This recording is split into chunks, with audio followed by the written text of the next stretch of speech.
Well, it's not often in recent years that the race to get promotion from the First Division has gone to the final day with 3 teams in contention. Middlesbrough were the favourites to join Nottingham Forest, but Sunderland and Charlton both knew that if results went their way, they could take the shortcut to promotion. One team would end up with the champagne, 2 with the hangovers. They arrived early on Teesside for Middlesbrough's biggest ever crowd at the Riverside. Kick-off couldn't come soon enough. 8,000 Sunderland fans made the 250-mile trip to Swindon, every one of them there in good time to offer a hopeful spur. Charlton's challenge was the toughest. Away at St Andrews, they had to make it 9 league wins in a row. I don't think that we can be too concerned about what's going on around the country. We've got to win this game, and if we win it, we've got a chance. If Birmingham win it, they've got a chance of getting in the playoffs. Back at Swindon, Peter Reid was meeting old mates and putting a brave face on some bad news. His team sheet was missing a key name. Talismanic striker Niall Quinn wasn't fit.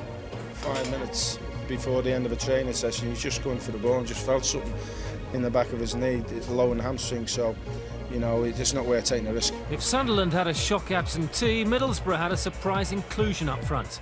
2 weeks after a back injury appeared to have ended his season, Alan Armstrong was fit to play. And so the 3 contenders went their separate ways. With transistor radio's obligatory attire, among other things, keeping in touch was not a problem. Sunderland made the first impression. No prizes for naming the scorer. It's in here to Phillips on the turn. Oh, a cracking goal from who else but Kevin Phillips. That's a wonderful striker's goal. And just the news the 30,000 at the Riverside did not want to hear. Cheer up, Brian Robson. Sort it out, Alan Kirbishley. Now flicks it inside to Newton. This is good build-up play from Charlton. Bright is in there! Best move of the match. Pearson, Robinson getting in front of Townsend, but again Boro win back possession. Now Merson is in with a run on goal perhaps. Still with Merson, looks for the chip. Oh, he got the height absolutely spot on. Oxford had ridden the initial storm. Boro were edging to half-time. Sunderland were on the way to fulfilling their side of the bargain. They're still all up there, and he's got a good ball in, and Craddock knocked it across. Phillips coming, 2 goals! 2 for Phillips, 2 for Sunderland, 2-0 the scoreline. Jubilation knows no bounds here now at the county ground. It says goal, goal, goal, goal back there. 33 goals for Kevin Phillips' season. One more and he would equal the Sunderland record held by Brian Clough. More importantly, Reid and his team were back in provisional pole, halfway to paradise if Oxford could hang on. But some at the Riverside were never going to be daunted by the occasion. Any self-doubt going into the interval was left behind in the Boro dressing room with the half-time cuppa. Armstrong is onside. Could this be the moment? Armstrong, he's buried it! And Armstrong puts Middlesbrough in pole position. Recalled today, he sent the Riverside absolutely jumping. 1 minute, 20-odd seconds into the second half, and it's the breakthrough Teesside has been praying for. Here they go again, and here's Merson, and Armstrong's in the middle once more. Armstrong, it's 2! It's Armstrong again! And Boro are in Wonderland! Alan Armstrong, oh, what a couple of minutes for him! Now it's with Fleming. Fleming fancies a piece of it. Hignett for 3, in off the post. And it's got to be the Premiership now, surely. Hignett. Erskine. Nearly came to the Merson. Hignett again. That's 4. That's a great strike. Craig Hignett gets his second. Oh, it's a party now, all right. For Boro, the second half had been as smooth and enjoyable as the first was nervy and unconvincing. For Sunderland, the half-time hope had long been extinguished. Even Peter Reid and his die-hard support found it tough to cope with the barrage of Boro goals relayed down the airwaves. Oxford did manage one through Nicky Banger, but Sunderland were out of the equation by then, and so were Charlton. The closest they came to a goal was a Steve Jones header, but that was disallowed.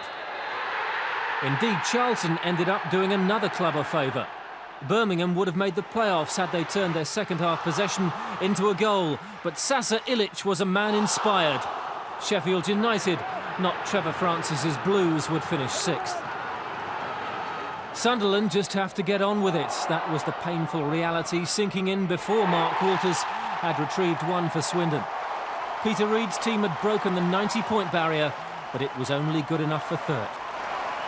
A year after their controversial points-docked relegation, Brian Robson and Middlesbrough had returned Premier League football to Teesside. That's the final whistle, and Boro are back in the Premiership. At the first time of asking, Brian Robson has led them to a 2nd promotion. Gascoigne is heading for the big time again after his brief stay in Division 1. And Merson, the inspirational big money buy at the heart of so much this season for Middlesbrough. Everybody who's associated with the place has learned from perhaps 1 or 2 mistakes that we've made. We're back there where we belong. We've got some excellent players here. You know, the chairman's ambitious, the club's ambitious. I tell you what, there aren't many. Well, I don't think there's any better clubs to be at really at the moment. Teams who go up do struggle in the Premiership. What I've got to do is try and strengthen our squad so then we don't have that struggle next year.